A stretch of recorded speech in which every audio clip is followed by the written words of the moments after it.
Kuina and Tashigi, how are they connected? Let's start this theory with a small introduction of the characters we'll analyze today, Kuina and Tashigi.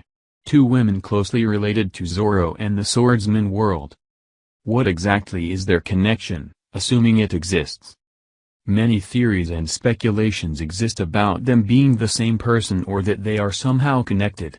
It is only logical as their appearance is identical, if we exclude Tashigi's glasses.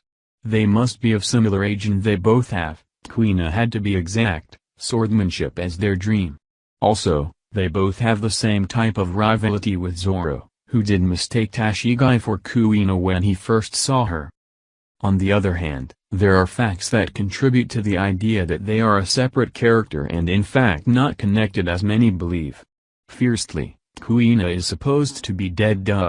Furthermore, Tashigi wears a pair of glasses and is a part of the Marines. To the contrary, Kuina was the daughter of a swordsman master and her dream was to become the greatest swordsman herself. Let's delve into two different but equally fascinating theories about them. The same person. The first idea we'll explore further is that Kuina and Tashigi are in fact the same person. They look the same and they have the same aspiration. Heck, they even have a similar swordsmanship. Let's go as far as to assume that Kuina didn't die then. The main problem is, why doesn't she remember Zoro? Assuming she doesn't pretend to not remembering him, the following scenario seems a possible explanation. We all remember the fight that happened between Zoro and Kuina. They exchanged their dreams of being the greatest swordsman and it must have been the first time for her to see someone really believing in her dream. Excited, she went back to her father's dojo and shared her enthusiasm with him hoping for the best. We all remember the fact that he didn't want his precious daughter to become a swordsman. That's the reason he shattered her enthusiasm, told her he speaks nonsense and forbade her from becoming a swordsman ever.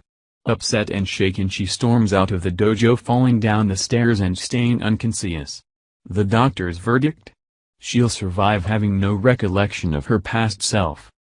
Now was the time for her father to grieve, but also an opportunity for him to shape his daughter to what he wanted her to be and protect her from her own dreams.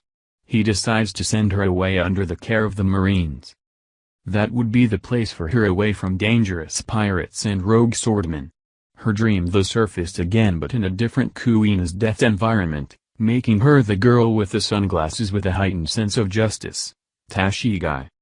The reason Kuina's father decided to fake her death in front of Zoro could mean two things. He either wanted to protect her from Zoro, and the dreams he represented.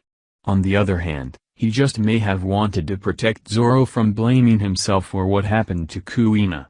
After all, he was the one she fought the night of the accident, and the person who inspired her to pursue her dream. Let's start off with the obvious. If Kuina had a sister, why is it that Zoro had not met her? A really possible explanation could be that Tashigi never entered the dojo.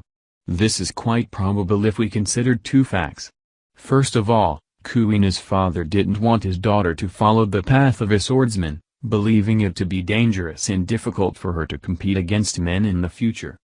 The second reason is Tashigi's clumsy nature. We have seen the way she behaves even now that she is an experienced adult. Imagine her being a little brat in the dojo. Probably a nightmare her father wanted to avoid. How did she learn to wield a sword? The big question is, how did she end up being a swordswoman? The answer exists in her deceased sister Kuina. After she learned to use a sword in the dojo, she went on to teach everything she learned to Tashigi. That way, their common way of swordsmanship can be explained. But how did she end up hunting down users of legendary swords she considers a threat? The answer lies to the way Kuina died, and it wasn't by just falling down some stairs. It all started when Zoro challenged her to a duel with real Tashigi's swords. In order to take part in that fight, she took a legendary sword from her father's dojo. Then, she went off to meet Zoro for their appointed fight. Their clash of swords happened the way we know, but with a caveat. Their duel was observed by a shady character.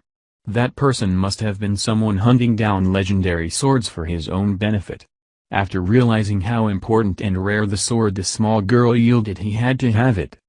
He waited patiently in the shadows for the fated clash between the children to end. When they parted with Zoro, he followed her and attacked to get the sword. She barely escaped but with a mortal wound. That was the end for Kuina. Disgusted with people wanting swords for evil ways, Tashigi had to avenge her sister. Her high sense of justice made her do that through the Marines, when she could have gone rogue. She took up swordsmanship seriously and decided to hunt down everyone who possessed legendary swords for evil purposes. What happened to her sister should not happen to anyone else. What do you think? Kuina and Tashigi. Two women swordswomen who look very similar and are connected to Roronoa Zoro. We have only scratched the surface of possible theories and ideas here, so your feedback is much appreciated. What do you believe is their connection? Are they sisters, the same person, or do they have no connection whatsoever? Share in the comments below.